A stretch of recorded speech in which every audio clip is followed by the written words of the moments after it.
Alors bonjour et bienvenue à tous pour ce quatrième épisode du podcast Est-ce que la finance c'est compliqué? Alors aujourd'hui ensemble nous allons nous intéresser au problème principal agent que nous pouvons traduire en anglais par The Agency Problem.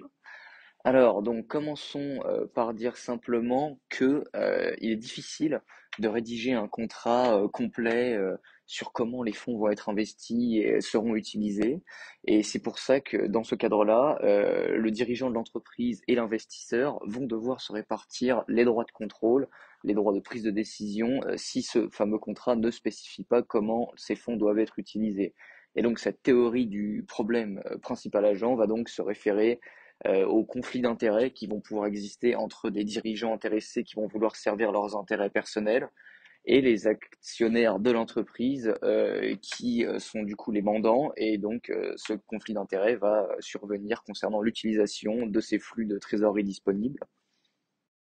Et il est également bon de préciser que ces problèmes d'agence vont avoir tendance à être plus graves dans les entreprises qui vont avoir des flux importants de trésorerie disponible, car ces flux qui sont généralement plus importants dans les industries matures et riches vont donc avoir tendance à être gaspillés par les dirigeants de ces mêmes industries à leurs fins personnelles. Et pour contrer tout cela, il existe différents remèdes, différents mécanismes à ce problème principal agent. L'agent, autrement dit The Agency Problem, sera donc d'avoir un conseil d'administration indépendant qui va donc constituer un mécanisme efficace pour limiter ce problème.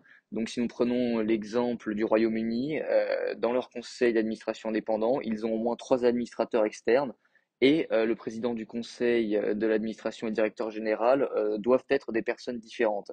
Et finalement, la séparation de ces postes va donc permettre de renforcer l'indépendance du conseil d'administration et donc éviter qu'il soit influencé ou serve les intérêts d'une partie prenante en particulier.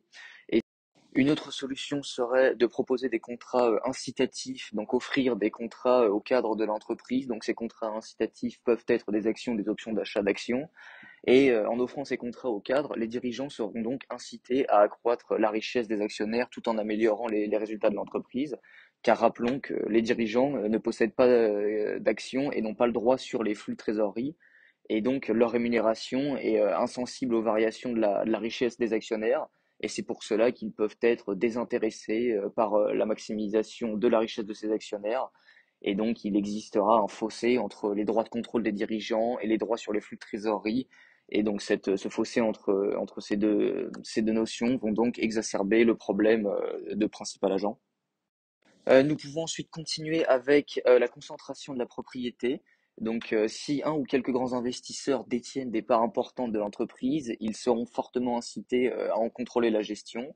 Donc, un investisseur qui va avoir une part importante dans une entreprise pourra définitivement contrôler la gestion, facilement embaucher ou licencier les cadres. Et il s'assurera donc que cette gestion d'entreprise sera conforme à la politique mise en place dans l'entreprise.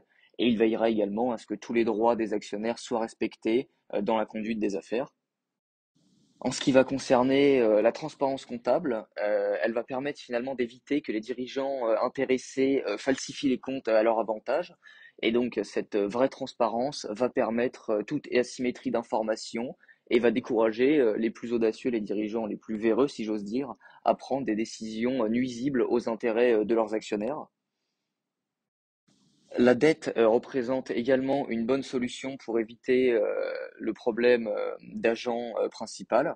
Donc, afin d'éviter un phénomène de mauvais payeur, cette dette, et l'emprunt et l'obligation qui en découle de payer les intérêts, va donc avoir un effet disciplinaire majeur sur la plupart des dirigeants, qui va donc les inciter à limiter leurs avantages privés et à réduire les coûts. Et cela peut aussi les faire renoncer à se lancer dans certains projets jugés trop risqués. En ce qui concerne les cotations en bourse à l'étranger, cette méthode va donc permettre aux entreprises qui se trouvent dans des pays où la protection des investisseurs est faible de s'engager de manière crédible à mieux protéger leurs investisseurs en cotant leurs actions dans des pays où la protection des investisseurs est bien plus forte. Et enfin, nous pouvons terminer en parlant du marché du contrôle des entreprises. Donc, par exemple, en faisant une offre publique d'achat auprès d'une entreprise qui aurait de mauvaises performances, un investisseur extérieur va pouvoir, si bien évidemment l'offre est acceptée, acquérir les droits de contrôle et de restructuration de l'entreprise. Donc, il pourra optimiser son activité Et du coup, la valeur marché combinée de l'acquéreur, de la société, plus la sienne, va donc devenir plus élevée et que la somme de leurs valeurs individuelles finalement. Et donc, cela va refléter une synergie créée entre ces deux entités. Et ce marché de contrôle des entreprises, s'il existe, pourra donc avoir un effet disciplinaire sur les dirigeants qui chercheront donc à améliorer l'efficacité de leur entreprise.